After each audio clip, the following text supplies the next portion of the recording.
Hi guys, and welcome back again to the Tech YouTube channel. Today we are taking a look at the more budget-oriented but still pretty decently equipped gigabyte motherboard based on the Intel's H97 chipset, the H97 D3H. This is the latest Haswell Refresh 1150 socket-based chipset, which has a bit lower amount of native features compared to the Z97 chipset, but as we said, Gigabyte still managed to make this model a pretty compelling product considering the price. You can notice that by going to the back of the box, where you can see a picture of the motherboard with the pointed out features on it, I/O back panel layout, some talk about different technologies implemented in this model, and listed out basic specifications. On the front of the box you won't find anything else except the model name, Intel stickers, and a mention of the Gigabyte's ultra durable technology.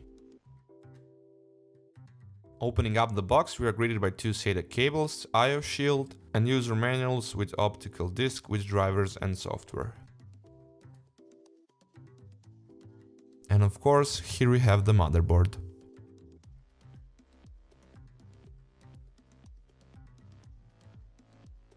Taking a look at the motherboard, you can notice a pretty standard component layout put down on a brownish PCB. Three passive coolers for the chipset and VRMs are the first thing that stand out a bit thanks to that yellow gold-like color.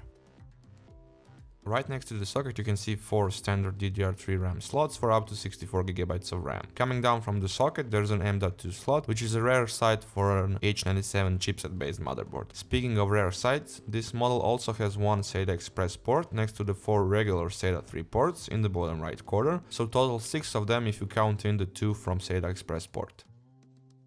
As for the PCI slots, this model is packed with 3 different types, 3 old school PCI slots, 2 PCI Express X16 slots capable of doing crossfire in X4 mode, but be aware that you will not be able to use both of the PCI Express X1 on the board as they are disabled in that case.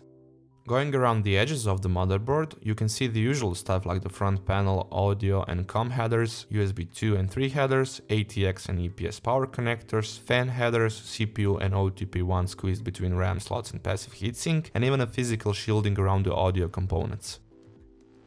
As for the I/O connections, on the back we have a pretty fair and usual amount of ports, starting from the USB 2 and PS2 combo connectors, VGA, DVI-D and HDMI video outputs, 4 USB 3 ports beneath the gigabit LAN port, and of course analog audio in and out connections.